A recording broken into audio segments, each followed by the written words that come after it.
যে ব্যক্তি আজকে আমার এই কথাগুলোকে স্মরণ রাখবে সে যেন অন্যের কাছে এই কথাগুলো পৌঁছে দেয়।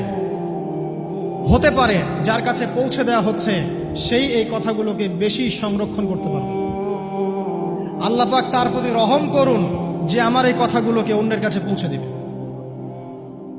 নবীজির ভাষণ। এরপর নবীজি বলছেন, জেনে রাখো নিশ্চয়ই তোমাদের পরস্পরের, মুসলিমদের পরস্পরের সম্পদ, পরস্পরের রক্ত, পরস্পরের এই যে জান মাল ইজ্জত, এগুলো একে অপরের জন্য হারাম।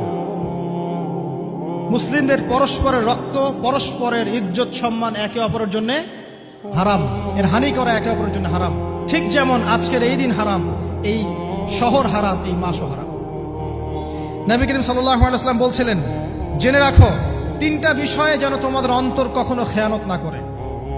তিনটা বিষয়ে তোমাদের অন্তর যেন কখনো খেয়ানত না করে। এক, তোমরা যে কাজটাই করবা শুধু আল্লাহ পাকের সন্তুষ্টির জন্য করবে।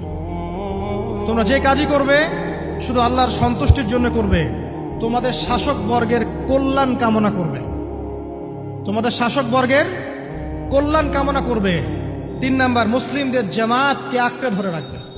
মুসলিমদের ইউনাইটেড কমিউনিটিকে আঁকড়ে ধরে থাকবে। এই 3টা বিষয় পালনের ক্ষেত্রে তোমাদের অন্তর যেন খেয়ানত না করে। এদিন সূর্য ঢলে যাওয়ার পরে নবী সাল্লাল্লাহু আলাইহি ওয়াসাল্লাম আরো বললেন, শুনে রাখো হে মানব জাতি, এটা ভালো করে শোনেন, শুনে রাখো হে মানব জাতি, নিশ্চয়ই আমি মুহাম্মদ সাল্লাল্লাহু আলাইহি ওয়াসাল্লাম জাহেলি যুগের যত কুপ্রথা আছে সমস্ত কুপ্রথাকে আমার পায়ের তলে পিষ্ট করে গেলাম। জাহেলি যুগে কি ছিল ভাই? শিরিক ছিল, সুদ ছিল, মাদক ছিল, নারীর অবমাননা ছিল, কন্যা সন্তানকে দাফন করা হতো, রক্তক্ষয়ী হানাহানি মারামারি কাটাকাটি ছিল। এগুলো সব কিছুকে আমি আমার পায়ের তলে দাফন করে গেলাম। এটা কি দাফন হয়েছে? তিনি বলছেন, নিশ্চয়ই আমি জাহেলি যুগের সুদকে আমার পায়ে তলে পিষ্ট করে যাচ্ছি। সর্বপ্রথম যার সুদ আমি পিষ্ট করছি তিনি হচ্ছেন আব্বাস ইবনে আব্দুল মুত্তালিব, আমার চাচার সুদ। নিজের পরিবার থেকে দৃষ্টান্ত স্থাপন করলেন। তিনি আরো বললেন, হে উপস্থিত জনগণ, তোমরা মেয়েদের ব্যাপারে সতর্ক থাকবে এবং তোমাদের স্ত্রীদের ব্যাপারে সতর্ক থাকবে, তাদের হকের ব্যাপারে সতর্ক থাকবে, কেননা তোমরা তাদেরকে আল্লাহর কালিমার মাধ্যমে হালাল করে নিয়েছো। অতএব তাদের ব্যাপারে তোমরা সতর্ক থাকবে। তোমাদের উপর তাদের হক হচ্ছে তোমরা যা খাবে, যা পরবে, তাদেরকেও তাই খাওয়াবে, তাই পরাবে। আর তাদের উপর তোমাদের হক হচ্ছে তারা তোমাদের বিছানায় এমন কাউকে আসতে দিবে না যাদেরকে তোমরা অপছন্দ করো। নবী করিম সাল্লাল্লাহু আলাইহি ওয়াসাল্লাম আরো বলছেন, এই দিন আইয়ুহান নাস, হে মানব জাতি, তারাকতু ফিকুম আমরাইন, জেনে রাখো আমি তোমাদের সামনে মাত্র 2টো বস্তু ছেড়ে গেলাম। কয়টা বস্তু? লান তাদিল্লু মা তামাসসাকতুম বিহিমা, তোমরা কোনোদিন পথভ্রষ্ট হবে না যতদিন এই 2টা বস্তুকে আঁকড়ে ধরে থাকবে। কিতাব আল্লাহ, আল্লাহর কিতাব, ওয়া সুন্নতি নবীহি, এবং তার নবীর সুন্নাহ। তিনি আরো বললেন, আল মুসলিম, জেনে রাখো প্রকৃত মুসলিম সে ব্যক্তি, মান সালিমাল মুসলিমুনা মিন লিসানিহি ওয়া ইয়াদিহি, যে ব্যক্তির হাত এবং জবান থেকে অন্য মুসলিম নিরাপদ থাকে সেই ব্যক্তি হচ্ছে প্রকৃত মুসলিম। আল মুহাজির, আর প্রকৃত মুহাজির সে ব্যক্তি, মান হাজারা মা নাহাল্লাহু আন, আল্লাহ পাক যা নিষেধ করেছেন সেখান থেকে যে দূরে থাকে সেই ব্যক্তি প্রকৃত মুহাজির, মানে হিজরতকারী। তিনি আরো বললেন, মনে রেখো আমি তোমাদের সবার আগে হাউজে কাউসারে চলে যাব, সুবহানাল্লাহ, এবং সেখানে আমি তোমাদের জন্য অপেক্ষা করতে থাকবো।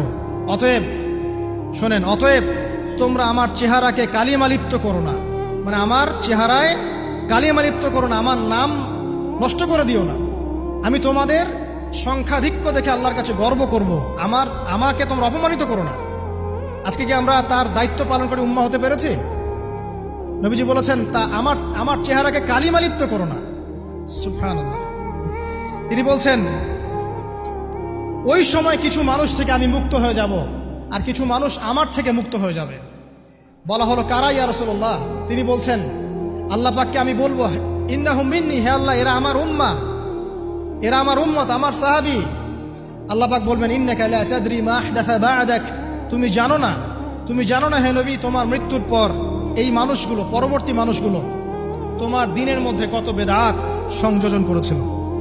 তিনি আরো বলেছিলেন, হে জনগণ, জেনে রাখো প্রত্যেক পরিবারের জন্য প্রতি বছর একটা করে পশু জবাই করার বিধান প্রত্যেক পরিবারের জন্য, সামর্থ্যবান পরিবারের জন্য প্রত্যেক বছর একটা করে পশু জবাই করার বিধান রয়েছে। তিনি আরো বললেন, মনে রাখো একজনের অপরাধের শাস্তি আর একজন কখনো পাবে না, আর বাবার দোষে ছেলে কখনো দুষ্ট হবে না, ছেলের দোষে বাবাও কখনো অপরাধী হবে না। তিনি আরো বললেন, জেনে রাখো হে মানব জাতি, নিশ্চয়ই শয়তান এই বিষয় থেকে নিরাশ হয়ে গেছে যে তোমরা শয়তানের ইবাদত করবে। শয়তান নিরাশ হয়ে গেছে, কিন্তু শয়তান নিরাশ হয়নি একটা বিষয় থেকে, যে তোমরা একে অপরে হানাহানি, কাটাকাটি, ফিতনা, ফাসাদে ব্যস্ত থাকবে, যেমনটা এখন আমরা করছি। আমরা কিন্তু সরাসরি কখনো শয়তানের ইবাদত করছি না, করছি, কিন্তু মুসলিমরা এখন পরস্পরে হানাহানি, কাটাকাটি, ফাসাদে লিপ্ত আছে। তিনি আরো বললেন যে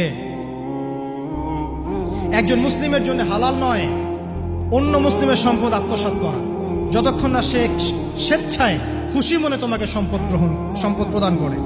অতএব তোমরা একে অপরের প্রতি জুলুম করবে না। তিনি আরো বললেন,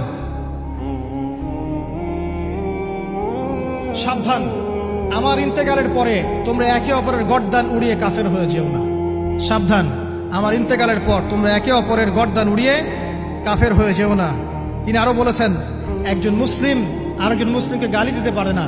যদি একজন মুসলিম আরেকজন মুসলিমকে গালি দেয়, এটা হচ্ছে ফাসেকি। এবং একজন মুসলিম যদি আরেকজন মুসলিমের সাথে যুদ্ধ করে, এটা হবে এক প্রকার কুফরি। তিনি আরো বলেছেন, হে জনগণ, জেনে রাখো আমার পরে কোনো নবী নেই, আর আমার পরে তোমরা ব্যতীত আর কোনো উম্মত নেই।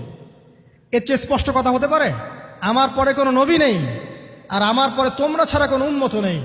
তাহলে আমরা যখন নতুন নতুন নবী বানিয়ে নিচ্ছি, কোনো কোনো ক্ষেত্রে বলছি একজন ব্যক্তি ছিলেন, সে নিজে ঈসাও ছিল, সে মাহদিও ছিল, সে নবীও ছিল। নাউযুবিল্লাহ। এবং দিন দিন মানুষ এই খাতায় নাম লিখাচ্ছে। সুবহানাল্লাহ। সর্বশেষ তিনি বললেন যে যদি তোমাদের উপরে, হে মানব জাতি জেনে রাখো, যদি তোমাদের উপরে একটা নাক কাটা কালো কুৎসিত কোনো আমির বা শাসকও চলে আসেন, এবং সে যদি তোমাদেরকে আল্লাহর রাস্তায়, আল্লাহর কিতাব সুন্নাহ অনুযায়ী পরিচালিত করেন, তোমরা অবশ্যই তার আনুগত্য করবে, তার বিরুদ্ধে বিদ্রোহ করবে না, তার আনুগত্য করবে। জেনে রাখো, শেষে তিনি বলেন, জেনে রাখো হে মানব জাতি, আজকে থেকে কুল্লুকুম মিন আদম, তোমরা সবাই আদম সন্তান, ও আদামু মিন তুরাব, আর আদম হচ্ছে মাটির সন্তান। আরবের উপর অনারবের, অনারবের উপর আরবের, সাদার উপর কালোর, কালোর উপর সাদার, লালের উপর কালোর, অথবা কালোর উপর লালের কোনো রকম প্রাধান্য নাই। ইল্লা তাকওয়া, শুধু তাকওয়া ব্যতীত। যে ব্যক্তি বেশি মুত্তাকি, সে আল্লাহর কাছে বেশি মর্যাদার অধিকারী হবে ইনশাআল্লাহ তাআলা। সর্বশেষ তিনি আঙ্গুলটা উঁচু করলেন, নিজের শাহাদাত আঙ্গুলি উঁচু করে আকাশের দিকে তাকালেন, এরপর জনগণের দিকে তাকালেন, তাকিয়ে বললেন যে তোমাদের ব্যাপারে, হে জনগণ, তোমাদের ব্যাপারে আমাকে আল্লাহ জিজ্ঞাসা করবেন। ফামা আনতুম কাইলুন, তোমরা ওই সময় কি বলবে আমার সম্পর্কে? তখন সাহাবীরা বললেন, আমরা বলবো যে আপনি বাল্লাগতা রিসালাতাক, আপনি আপনার রিসালাত পৌঁছে দিয়েছেন, ওয়াজ্জা আমানাতাক, আপনার আমানত পূর্ণ করেছেন, ওয়া নাসাহতা উম্মাতাক, এবং আপনি আপনার উম্মতকে নসিহত করেছেন। সুবহানাল্লাহ। এরপরে তিনি আকাশের দিকে তাকিয়ে বললেন, আল্লাহুম্মা ফাশহাদ, হে আল্লাহ আপনি সাক্ষী থাকেন। আল্লাহুম্মা ফাশহাদ, হে আল্লাহ আপনি সাক্ষী থাকেন।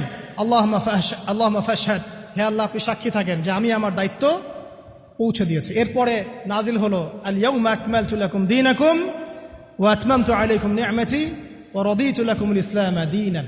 এই হলো বিদায় হজ।